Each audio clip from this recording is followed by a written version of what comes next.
You are listening to High Heels and High Chairs, voted the best online resource for busy moms who wish to stay strong, sexy, and centered in a world of spit up and sippy cups.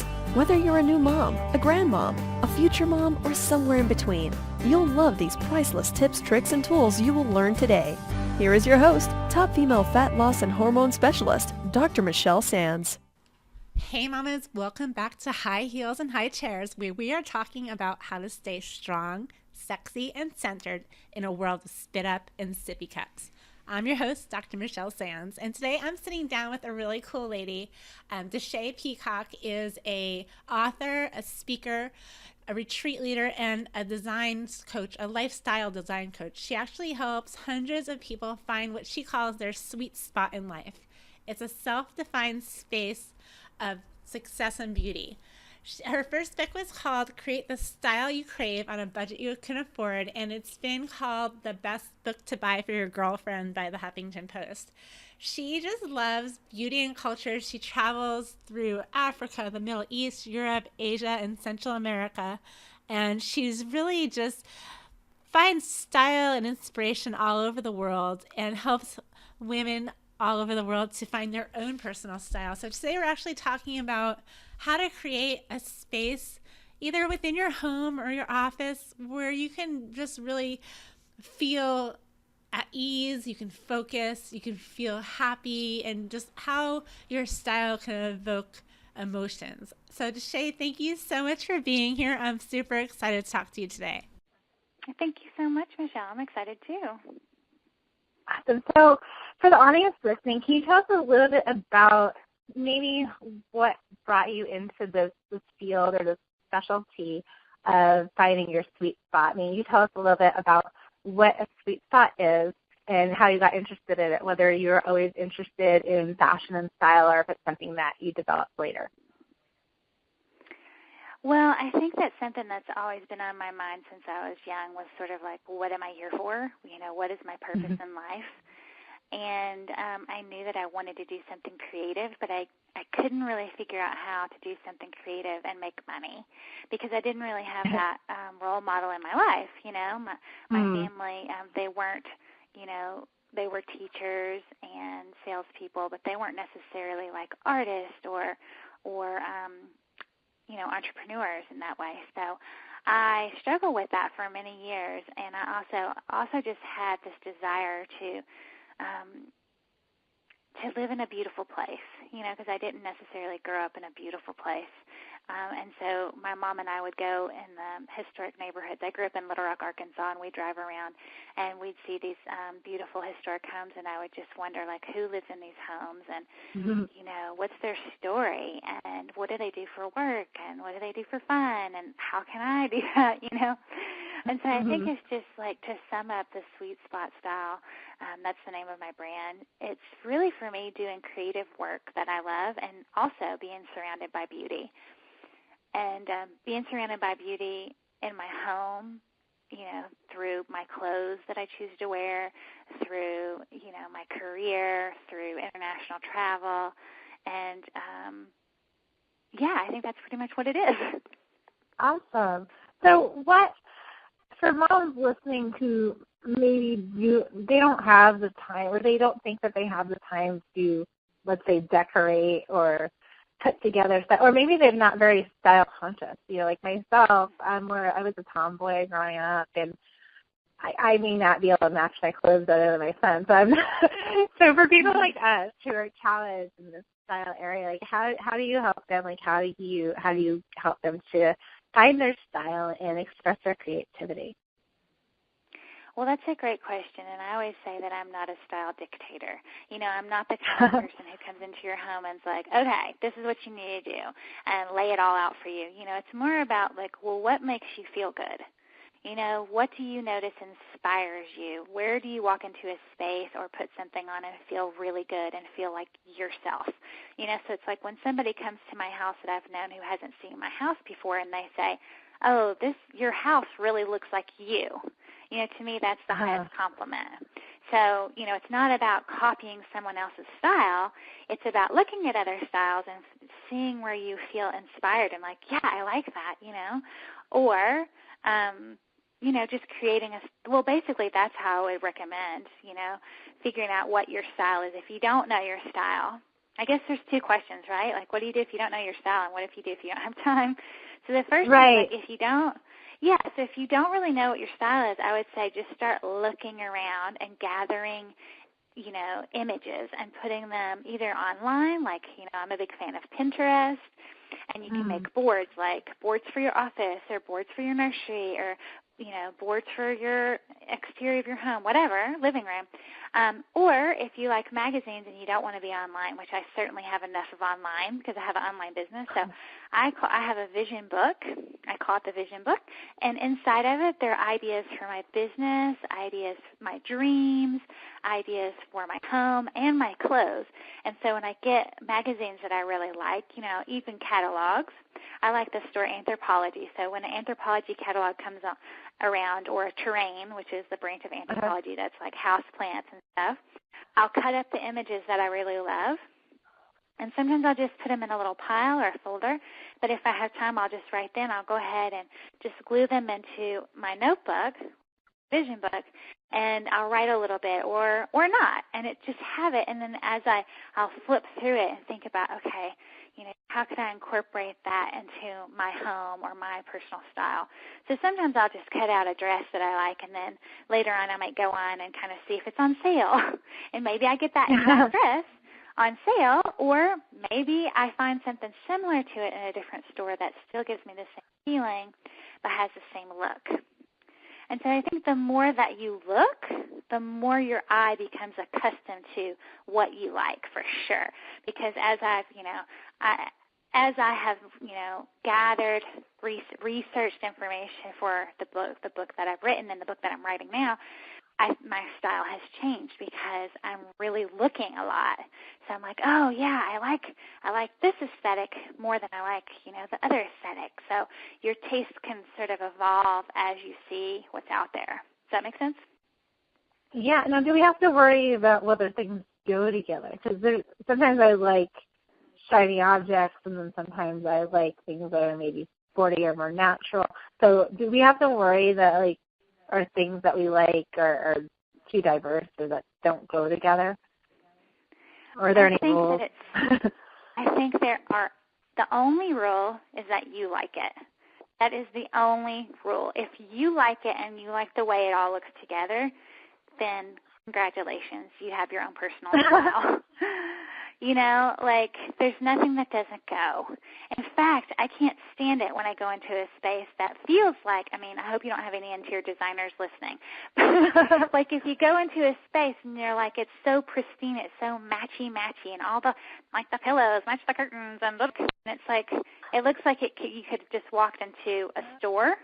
You know what I mean? Yeah, that was totally have any me. Personality. That was totally me in my first house, because I was so afraid of getting it wrong that I would literally buy, the whole setup. Like, if I liked the couch, then guess what? Whatever coffee table, whatever rug, whatever little knickknacks, and whatever they had with it, that's what went into my home, because I was so fearful that I didn't trust my own thoughts. So I'm like, well, maybe it doesn't go together, or it'll look tacky, or whatever it may be. But you know what? You're right. I didn't feel like that feeling of peace or calm or creativity because it wasn't my choices. So I think that when you do that, you're not being creative, and you're not really letting you shine in. Because when they say there's no place like home, I think the reason why that's true is because it's yours and it's a reflection of yourself and what makes you happy. And so I think that's huge. It is huge, and it's about personalizing your space. So, and that takes time. So that goes back to the second part of your question. People who feel like they don't have time. Well, of course, it's easier just to walk into a store and buy the set. That's faster, But it takes time to build up a home that's personal, and that has stuff that you're collecting things that have some kind of meaning to them. For sure you can buy things that are just beautiful. That's awesome. You can do that too. But mix it in with stuff that has meaning. So, maybe you're on vacation and you're in Nantucket or something, and you find some beautiful piece of art that reminds you of Nantucket, and that's so when you hang it up, you'll have that memory. You'll have that, when you look at it, you'll remember that good time. So that's the kind of thing, like maybe it's a piece of furniture that, a rocking chair that your grandmother used to rock your mom in or whatever, and that has special meaning. And, maybe you need to update it with some paint, but that kind of thing. So, and it does take time, so I just, want to encourage people, it doesn't have to be perfect all at once. In fact, it's probably not going to be. My house is completely in evolution. I've lived here for 8 years, and there's still tons of stuff that I want to do, but I have to wait until I find the right thing, Mm-hmm. Right, because you don't want to, this is another obstacle people might come into, is then they start to have clutter, right? They start to collect all of these things. And then when you have clutter, then what happens when it comes to your thoughts and your sense of well-being? Oh, well, clutter is basically like the number one thing that we have problems with as Americans. So when I was on book tour, I interviewed a lot of people, and I would ask them, like, what's your number one problem? And it was always clutter. It was always too much stuff. And to me, like, your physical surrounding, it is a creative expression of who you are. So if there's just too much stuff in your house or your office, then what's going to happen? Like, you're pretty much guaranteed there's going to be some brain fog going on for you, like mental clutter. So physical clutter to me just equals mental clutter, and we don't need any more mental clutter. So if we can, declutter our space, it's going to help us open up to more abundance of thoughts and more abundance of things that we truly do really treasure in our homes. The other thing about clutter is you can have a lot of really beautiful, amazing things, but nobody can really appreciate them because there's too much of them. So the best too much way, stimulation. Yeah, it's too much. The best way to showcase your treasures and the things you love is to take away some other stuff so those can be highlighted. I love it. And for moms, that's so significant because we already feel like our life is so cluttered and there's so many things going on that we can't think straight. So I think like having your space, whether it's your home or your office or even your child's room, be that organized, but organize the things that you love. And I think that can really like spark a sense of well-being in the family. Oh my gosh, yeah, it's true. And people have different amounts of tolerance to handling clutter. And so if, it may be that you as the woman are the one who feels like everything needs to be tidy, or it could be that your husband feels like everything needs to be tidy, and probably not your child. Like your child is probably the one with the highest level of disregard for, how things are put away, right? And so that's also kind of like a really sensitive balance, especially when you have little ones between, the parents and the little one, because I always say that I like a tidy house, but what I value even more than a tidy house is a creative child. And creativity and perfectionism does not go well together.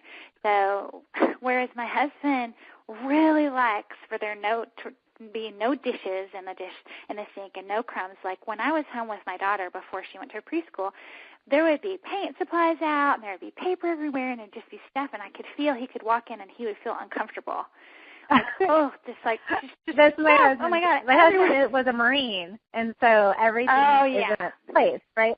And I have a 1-year-old, and when he comes home from work, I work from home, so the second half of the day is my time with my son, and there is stuff everywhere. There's toys everywhere. There's dishes in the sink. There's still like something on the stove from something I would have made for lunch.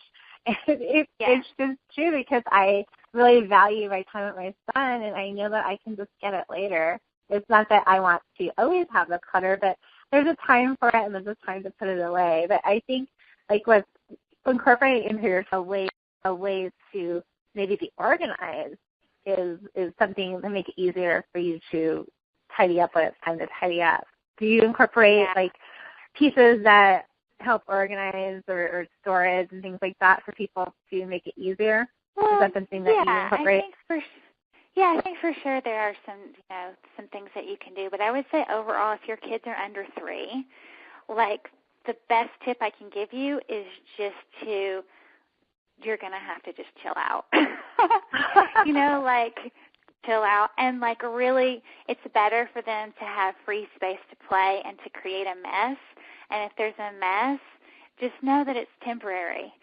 So my daughter's 9 now, and I don't have that problem. But I remember that. I remember that time when, it was like stuff was everywhere and it seemed like you couldn't catch up. And just know that that is not forever. So it's okay if there's some mess. Now, here's the second tip around that. I would say, as your child is growing up, teach your child the really essential things for organizing. And so I have tried to teach my daughter this, and I think that it's working in a couple of different ways. So one, we have specific areas where her toys go, and it's not like the perfectly placed and curated shelf that you see on Pinterest, right? We have a couple of shelves in her room that are high enough to where I can, mess around with them, and they're, nice. It's not stuff she plays with. But the stuff that she actually plays with goes in a big chest because it's really easy for them to pick up something and throw it in a chest. So all of her stuffed animals, and, by category. So all of her stuffed animals are in a chest in the closet. That's where it goes. So because kids, they have a really hard time if you're just clean your room. That's overwhelming. They're like, okay, I'll just shove it under my bed. They don't understand. Exactly. You have to teach them the category. So it's like, okay, your shirts all go in this middle drawer, right? Always. Your pants, they always do. So even if you shove them in there and you're too little to fold them, at least you know where it goes. So once they know where it goes, when it's time to clean up, then they can clean it up. And the other thing is I taught my daughter from a very young age how to declutter her room. So, for example, we would go through her stuff as soon as she was basically old enough to talk, and I'd be like, keep pile and the giveaway pile. And she loves it. It's like a game. We pull out the dresser and put it on the floor. Is this a keep or giveaway? Explain what. Keep it only if it's this, if it looks good. And then the giveaway, then we take what's good and we take it down to the consignment shop, and she gets to put the bag on the counter, and then the woman hands over the money, and I'm like, daughter, goes to my daughter. So she gets to get the money. So that's a big incentive. Awesome. So when it's time to declutter, it's she's getting money. I love that you're teaching them, positive reinforcement. That what you said that really, sunk in is that perfection is the opposite of creativity. So I love that because as moms, we try to be a super mom all the time, and we're trying to get it all done. But, what your child is going to remember is that you played that game with him. He's not going to remember that, every dish was spick and span, right? He's not going to remember that, my mom cleans all the dishes all the time. That's not what he wants. He wants you to play with him and to expand his mind and interact with him. So I think that's important. It's really important. So one last thing I want to ask you is, what is the importance of setting up different rooms in your house to have different feels, perhaps the bedroom to be more conducive to sleeping and a child's room to be more creative and stimulating? And so do you walk people through how to invoke different feelings in their spaces? Oh, yeah, I think that's really important that you set it up so that you kind of look at each room and decide what the function of it is. So, if you have your child's bedroom, do you want to foster creativity and fun? Do you want to foster sleep? How big should the bed be for your child? In the beginning, I had a tiny little, IKEA bed, this cute little one bunk bed kind of thing, and then the rest of the space was the all floor for her to play in with a big rug, and then toys containers all around so she could play. Now she's 9, and so she's bigger, so she actually has this it's called a cuddle swing, and so we just put this hook in one of the beams in her room, and it can hold up to 80 pounds, and it's basically like what you see in circus schools, it's just stretchy fabric. Wow. And it's really cool, and she gets on it every day in the morning, at night, and she swings on it, and she does flips, and she climbs it. And so, we live in Vermont where it's not always the best just to go outside all the time, so she can get on that and she can be active. And, it's not pretty, but it doesn't matter. She loves it, and it's a cool thing. So just to be innovative of like, what do we need? Oh, like we need a space for her to climb. Okay, like where could we put this? Like we thought about putting it in the living room because that's where or like really the kitchen, because that's where she wants to be with me, right? Where am I? Right. The kitchen, yeah. But then I was like, okay, we got to compromise here. I don't want this hanging in the kitchen, so put it in her room. But I love that if you said it's not beautiful and you're the style girl, right? And you still didn't refrain from getting it because it was the function that you're looking at. So it's function and its beauty have to have their mix, especially when you're raising children, right? Like sometimes it's not going to be the prettiest thing, but coming from the style girl, she did it in her house. So I think that's like an important thing to think about. That's right. And just remember that everything changes. So you have to accommodate your kids at the age they're at. And, now my daughter has got her own style, and it's different from mine. And it bugs me. Mm. But, like, I don't want to, like, stomp on her style. I want to let that emerge in her. So she's got, like, teenage magazines, and she wants to put, like, cheap posters all over the wall, and it makes me cringe, But I'm like, okay, put another Ariana Grande poster on your wall. That would look great, How funny. Yeah, I mean, it's important to let everybody foster, especially children, foster their own style and have their, style fails and learn from, they'll develop into their own beautiful style eventually. Exactly. And in the meantime, I have the rest of the house, so it's okay. Okay. Awesome. So you have a great book. It's called Create the Style You Crave. And I know for our listeners, you're offering the first chapter free, correct?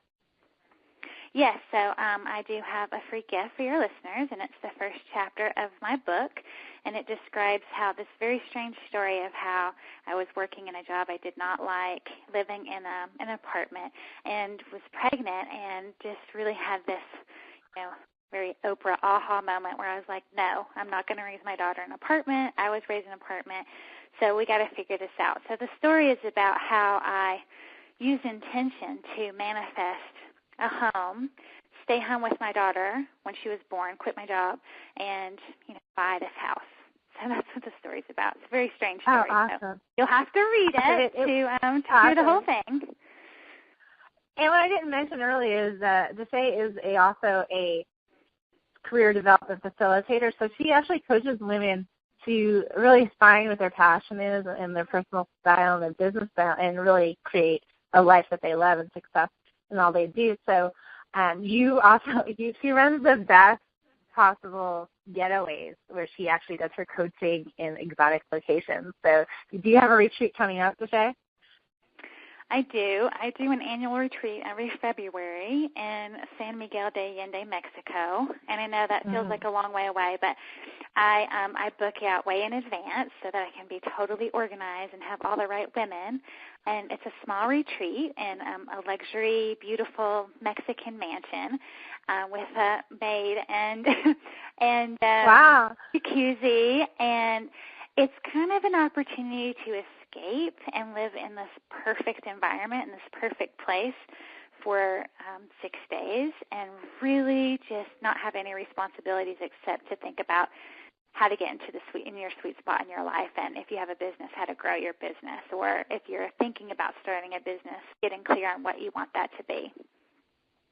Awesome. So you can check out the first chapter of her book down at I'm going to put the link right next to this interview, so you can just click over on that, and I also put a link to Desha's website so you can learn a little bit more about her and her wonderful retreat.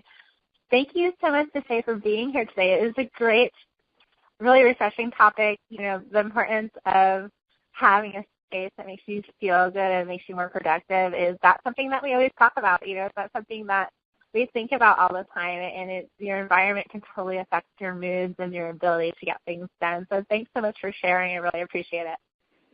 Thank you so much. It's been fun.